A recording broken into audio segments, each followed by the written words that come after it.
Since I'll be the one spending the most time at home, the largest room here belongs to me. With those words, this woman began to explore our new house like it was hers. My anger reached its peak at her audacious behavior and remarks. Excuse me? Your room? And where exactly is that, if you insist? At my words, my sister-in-law turned beet red and lunged at me. My name is Sophia, a 32-year-old corporate worker. My husband, George, and I have been together since high school and have been married for 7 years. Perhaps because we've spent nearly half our lives together, our relationship is more like of an old married couple compared to other married couples of our age. However, I can't think of anyone else to be with other than George. I even have a good relationship with my in-laws, and currently, we're living with them for various reasons. My father-in-law will be retiring in a few months, and my mother-in-law works part-time. We all share household chores, and we, of course, contribute to the household expenses. Everything was going relatively well, but then the devil showed up unexpectedly. One Sunday, we were enjoying a peaceful day weekend.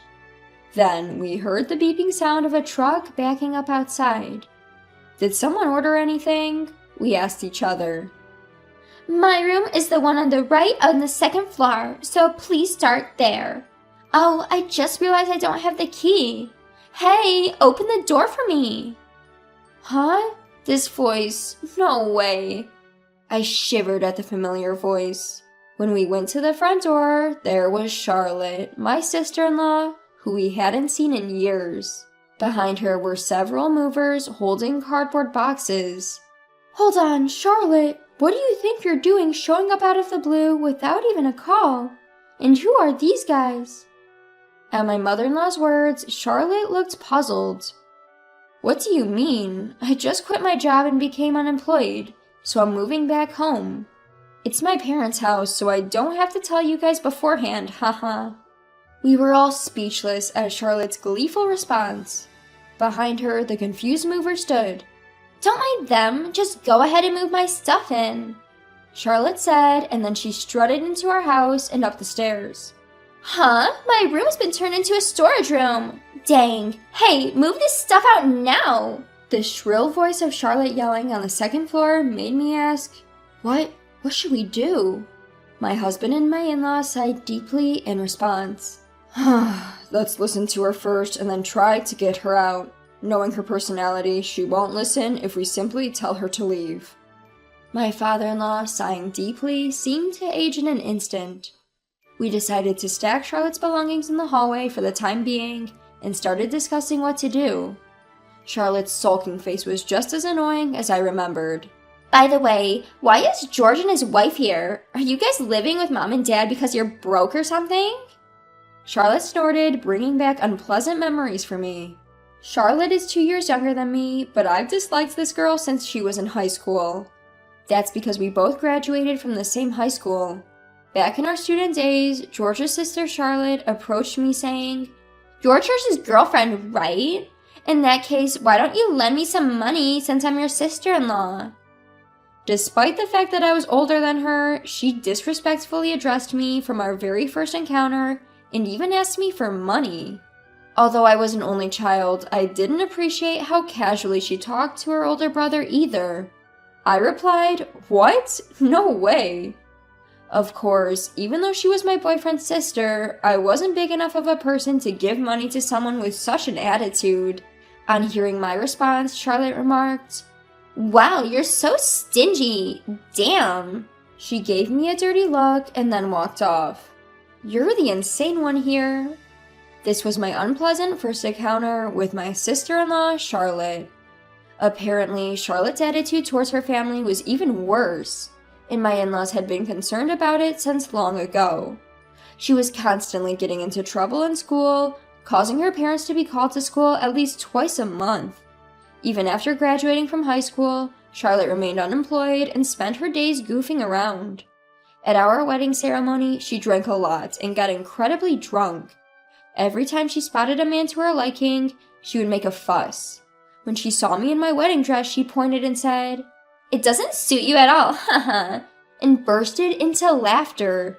She was just awful.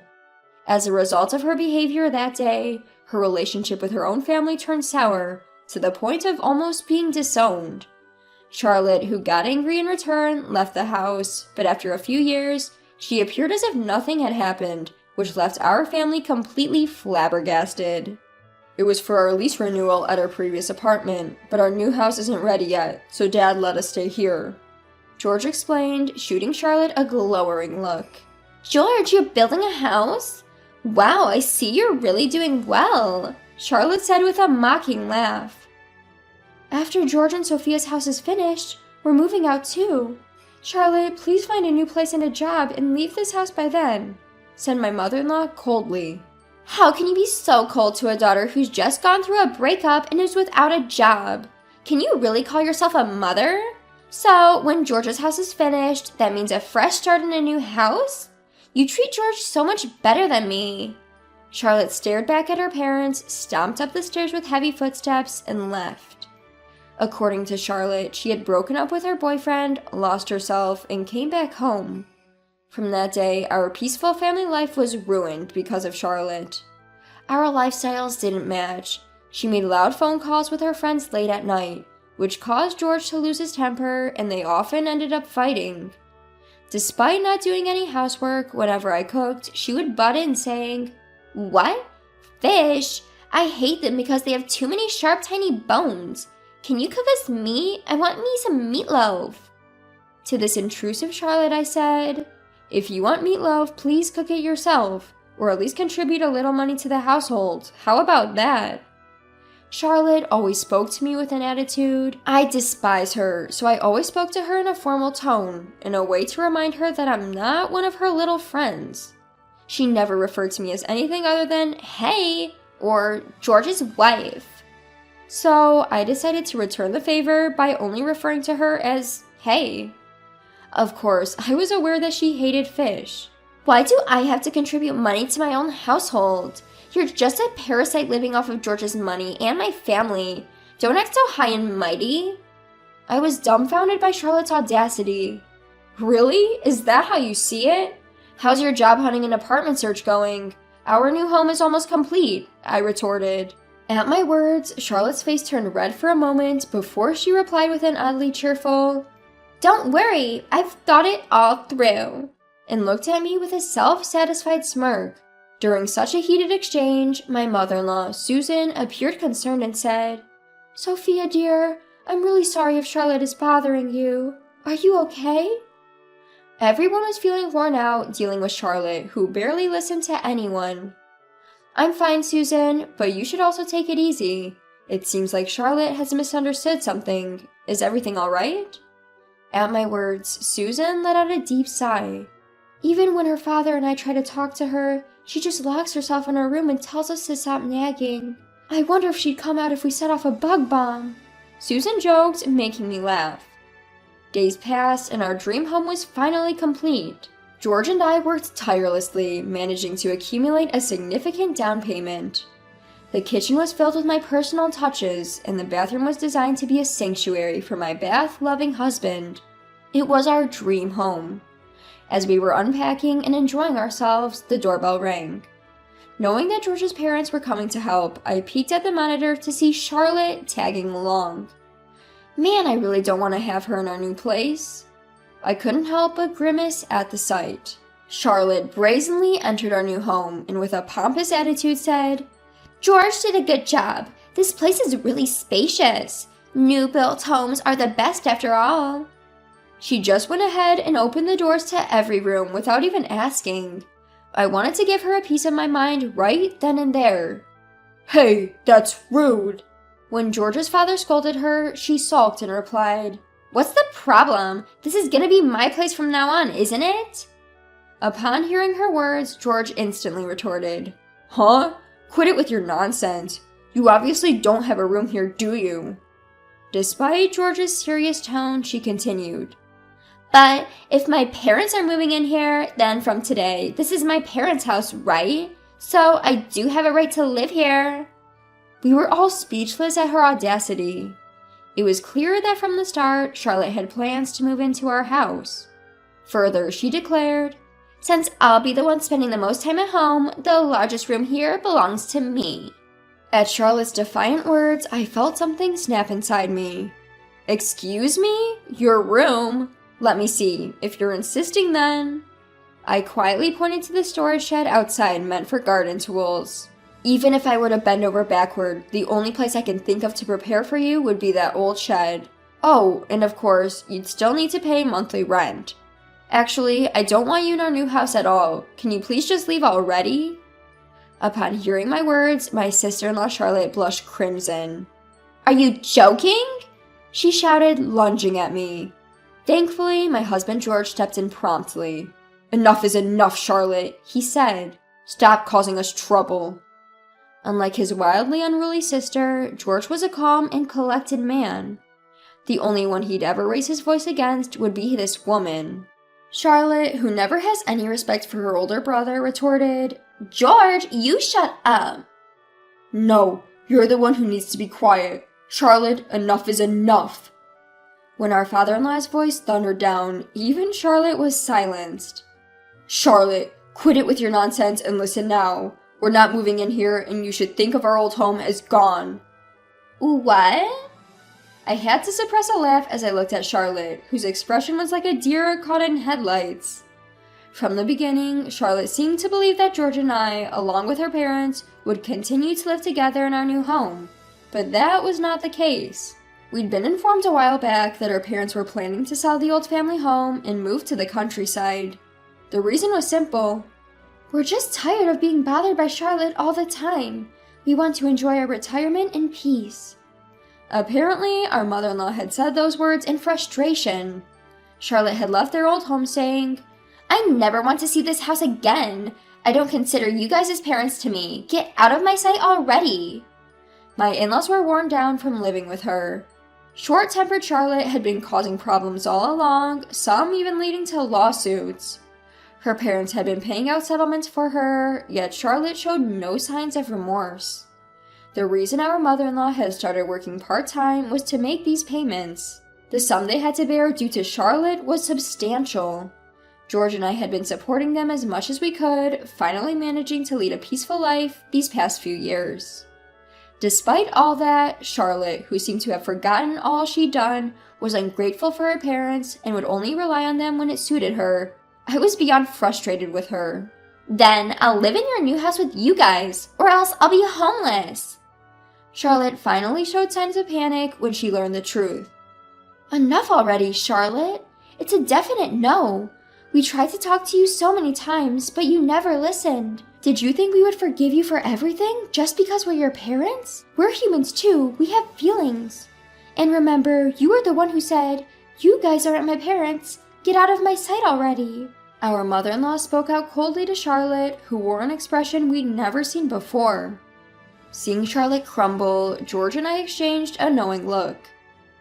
"Dad, it's not because of a heartbreak or losing her job that she came back in the first place. Sophia and I know everything." At George's words, Charlotte paled. In truth, Charlotte dated her colleague who was married. She knew he was married, but still didn't end their affair, and finally his wife found out about it. The affair got out at work, and both Charlotte and her lover got fired. They're divorced now, but your lover's wife was my friend. The other day, I saw her after a long time, but she had lost so much weight that I almost didn't recognize her. Had fun being a homewrecker? You know, there's a special place for hell for people like you. I felt like I was about to cry. I had discussed this with my husband, but we hadn't talked to my in-laws yet. We didn't want to upset them. "No, it's not like that. I fell in love with him, so I couldn't help it." I watched my sister-in-law spout out the same excuses that cheaters usually use with a cold gaze. I glanced at my in-laws and they looked furious. They dragged my sister-in-law back to their place. Later on, I heard from my in-laws that my sister-in-law had started doing housework out of desperation to move in with them to their new place. But that didn't change how my in-laws felt. "Hurry up and pack your things. Get out of here," my father-in-law kept saying like a mantra. "Why? I've been trying hard with the housework. I've been doing the laundry and vacuuming the house. What more do you want?" She ended up lashing out in the end. There's no more or less to it. What you're doing is what's expected. It's called taking care of yourself. Did you think you'd be praised for that? You're a grown adult. My mother-in-law shot back, and my sister-in-law blushed in embarrassment.